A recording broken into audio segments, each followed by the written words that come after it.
7h41 em Campos, de volta com Folha no Ar, primeira edição, hoje segunda-feira, 1º de março de 2021, quem diria, né, mas fez um ano agora, dia 28 de fevereiro, do primeiro óbito do Brasil, do primeiro óbito, né, porque o primeiro caso veio bem que de janeiro, eu me lembro bem que 26 de fevereiro, né?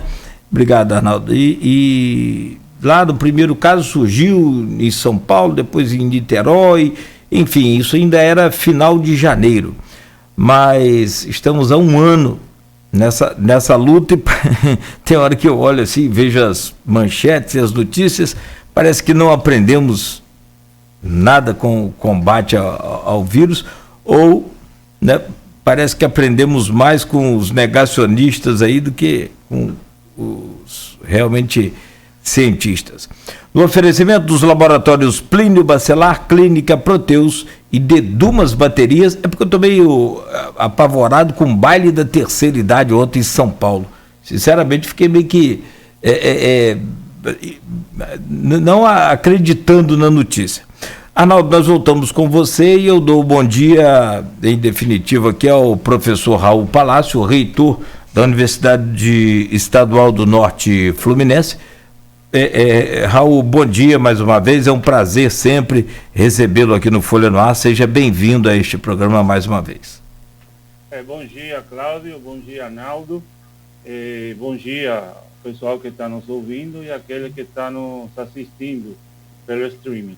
Eu só, para começar, gostaria de colocar duas observações. Os 250 mil óbitos tem muito a ver com a falta de respeito que se tem em relação à ciência. Se tivéssemos aplicado tudo o que a ciência colocou desde o início, se tivéssemos levado a sério tudo o que a ciência colocou em relação à pandemia, hoje o número de óbitos seria menor. E se temos luz no fim do túnel, é graças ao funcionalismo público, tanto a Fiocruz, tá certo, quanto o Butantan, vão ser a saída desse país para a vacina. Não é comprando vacina no exterior que a gente vai conseguir vacinar a população. Aliás, porque vai ser uma vacinação constante, não significa vacinar todo mundo que acabou, depois vai ter que vacinar de novo, e de novo, e de novo, e só através da produção nesses órgãos públicos, tanto o Butantan quanto o Fiocruz, lá em Manguinhos, é que a gente vai ter a solução desse problema, e a luz que temos no fim do túnel tem muito a ver com isso, destacar esses dois pontos que eu acho fundamentais. Professor, a nossa pauta seria começar falando sobre o início do calendário acadêmico, mas até mesmo pelo contexto da nossa conversa, queria que o senhor falasse como que é a participação da UENF nessa campanha de vacinação, visto que lá é um posto, talvez o principal posto em drive-thru, talvez não, certamente é o principal, é onde a demanda é bem maior, ao menos nessa faixa etária que está sendo vacinada, acima de 90 e agora com 89 anos. Qual é a participação da UENF? Como que você, como reitor, acompanha essa vacinação que acontece lá? Bom, na realidade, a UENF sente muito orgulho de poder contribuir com a vacinação. Entendeu? Nós temos lá na entrada da universidade, é uma universidade a serviço da sociedade. E isso é fundamental. A Vera, para quem não conhece, a Vera parece que é da parte de epidemiologia, tem a ver com isso. A Vera já deixou bem claro várias vezes que se não fosse pela UENF, teriam tido grandes problemas para poder fazer essa vacinação. O Jabas colocou algo de 1.000 vacinas por dia. Bom, dessas 1.500 são lá na UENF. Entendeu? A gente já ofereceu, inclusive, a quadra que está perto da rua, ali a quadra que a gente chama do CCH, para vacinação AP. Entendeu? Vacinação que não seja drive-thru, sino que seja AP. Deixando claro que aquele ponto em H1N1 nos últimos anos foi o ponto que mais vacinou de todo o campus. Então, assim, é um ponto importante porque é um ponto que tem estacionamento, é um ponto que tem segurança, é um ponto que está fora da cidade, então é de fácil acesso, entendeu? Seja lá pela Arthur Bernardi ou pela Presidente Kennedy, qualquer seja a rua que pegue, é de fácil acesso, é um ponto de baixa concentração de carros, então as pessoas preferem ir lá e, além de mais, é o único lugar arborizado que tem na cidade. Então, o bosque da cidade está lá dentro da universidade. Agora, eu queria chamar a atenção em relação a 2 pontos da vacinação que está acontecendo lá. O primeiro é que, como já tínhamos aqui conversado na época das entrevistas, antes da eleição, a utilização do pessoal que está dentro das universidades é fundamental. E aqui eu queria trazer um agradecimento a todos os funcionários não estudantes do ICESensa, que estão realmente fazendo a vacinação lá na UENF. São meninos que estão no último ano, que já se formaram, e que estão realmente contribuindo socialmente. Eu não sei realmente se tem, por ser estagiário, se ganham alguma bolsa ou alguma coisa assim, mas eu vejo a alegria com que aquela molecada, porque são meninos jovens, realmente se colocam no trabalho para poder vacinar os nossos idosos. Então é importante ressaltar isso aqui, que não é só a UENF, são as universidades de campo que estão ajudando, no caso, e não só as públicas, sino as particulares também. O ICESensa está tendo um papel fundamental na vacinação que está acontecendo lá na universidade. Então, assim, os carros estão fora da universidade até 7h30, por um problema de segurança interna.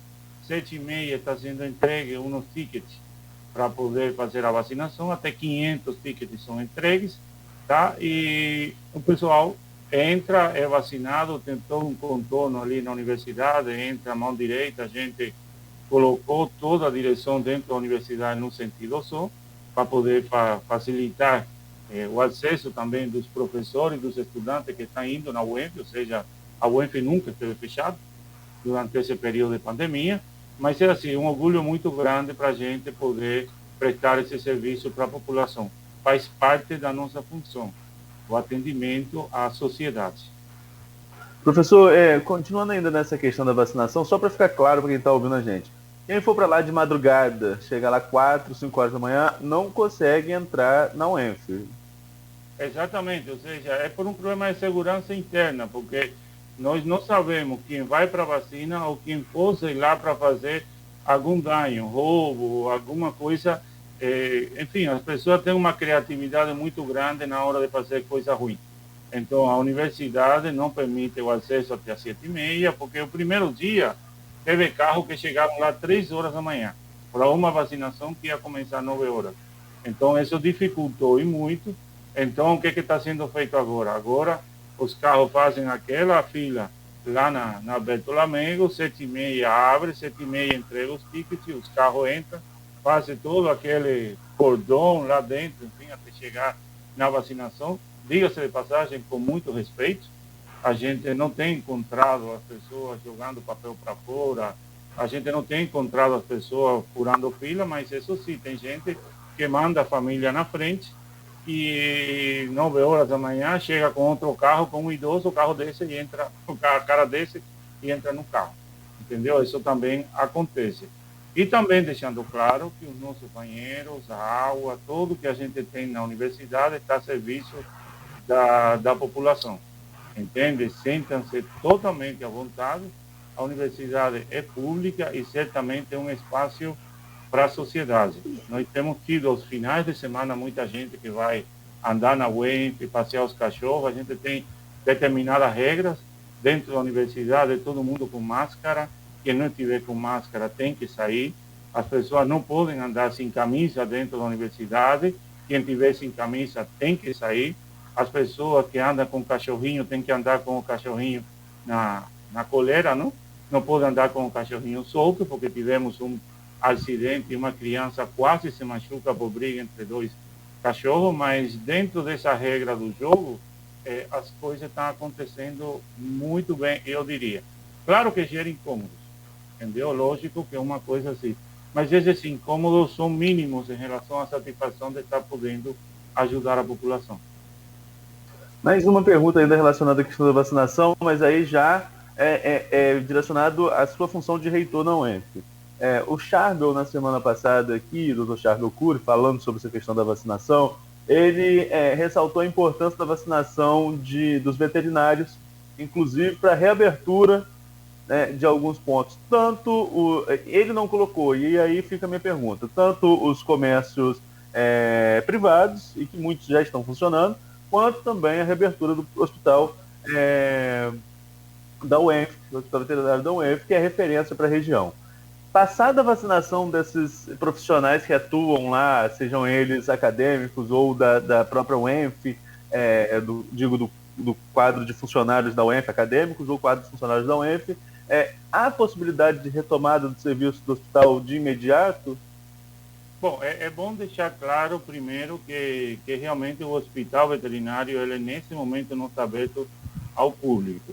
Mas isso não significa que o hospital está fechado.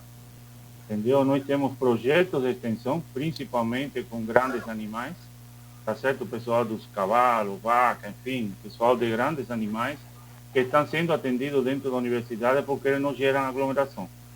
Tem outros projetos de extensão que é com animais pequenos que também estão funcionando.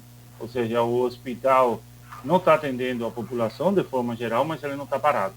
É bom deixar isso claro. Isso ajuda na hora da retomada, porque as salas estão limpas, os locais estão adequados, os equipamentos estão funcionando, enfim, não vamos partir de zero.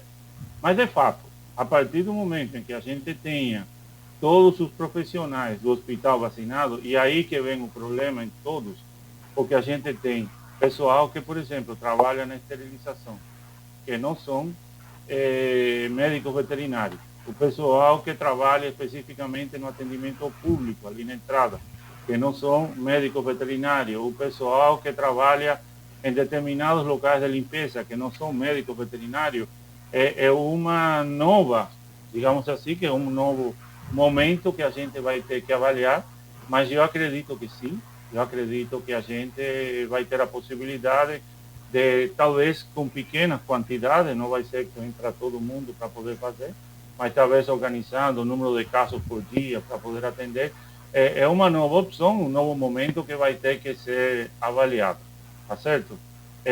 A semana passada, sexta-feira, eu estava falando com o presidente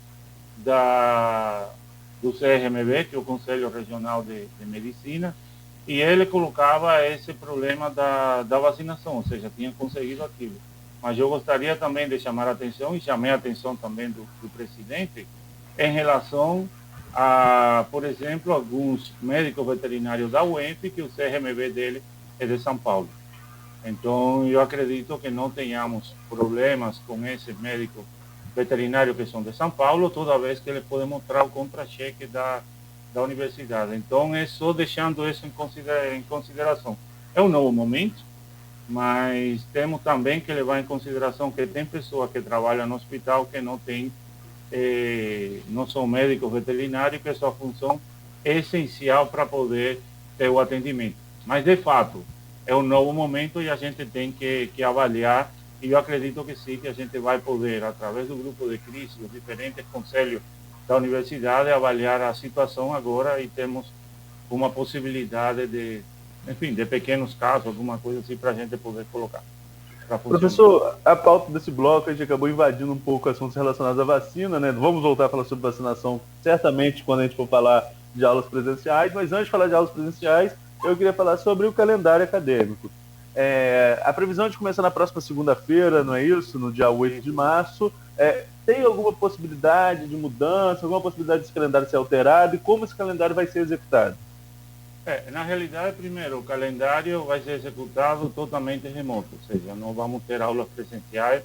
O COLAC, que é o colegiado acadêmico, aprovou esse calendário em janeiro desse ano, então em fevereiro desse ano aprovou o calendário, então voltamos a ter o período especial emergencial, onde a gente vai oferecer de forma remota o conteúdo das disciplinas, onde a gente denomina isso que está sendo oferecido ARES.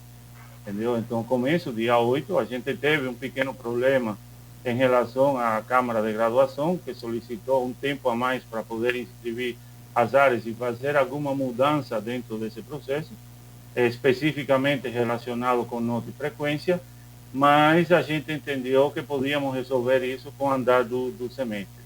Então, teve um pequeno, digamos assim, mal entendido em relação a uma possível suspensão, que evidentemente esse pedido da Câmara terá que ser atendido no colegiado acadêmico, que vai acontecer hoje à tarde, mas que eu acho que a gente conseguiu já rebaixar esse problema. Então, o dia 8 Por enquanto, dia 8 continua sendo o dia do início.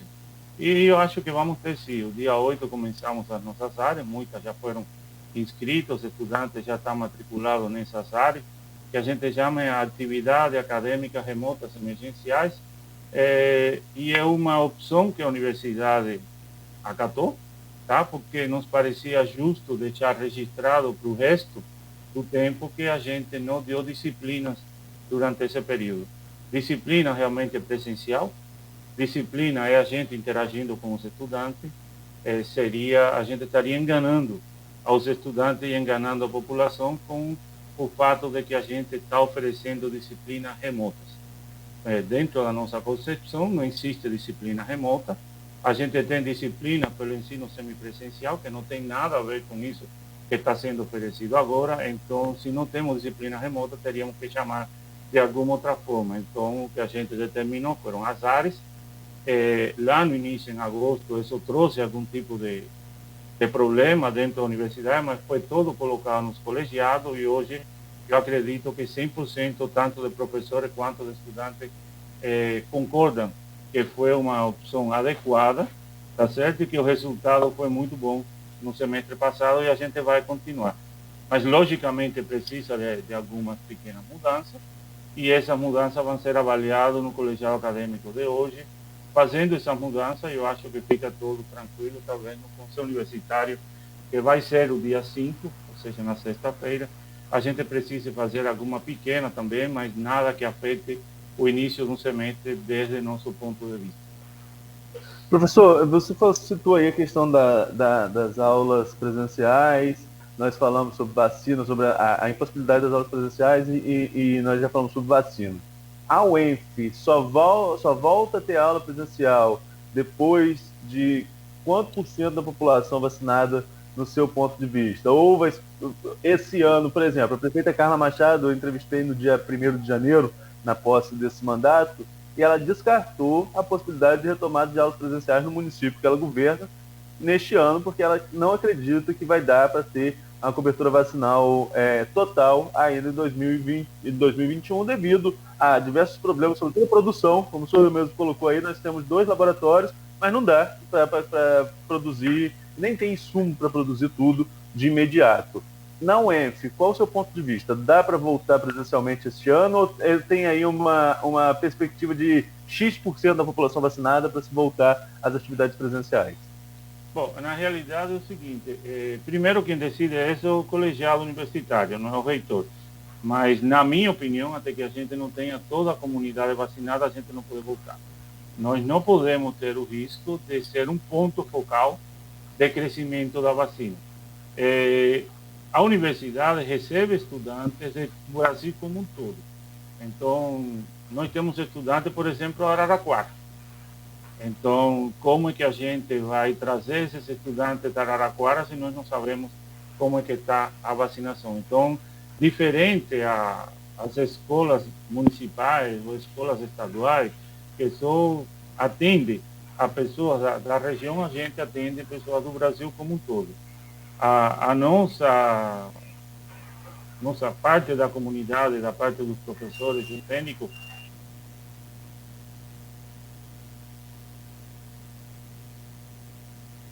caiu o áudio aí do professor Raul. Volta lá só conferir aqui, rapidamente. Então, acho que travou, acho que foi tudo aqui e a gente tenta restabelecer aqui a conexão. Travou todo mundo aí, caiu geral, mas caiu aí, na central aí, Carlos Alberto. Vê se volta aí, o vídeo foi interrompido, então nós precisamos restabelecer aqui a conexão. Restabeleceu? Ok, Raul, você nos ouve aí?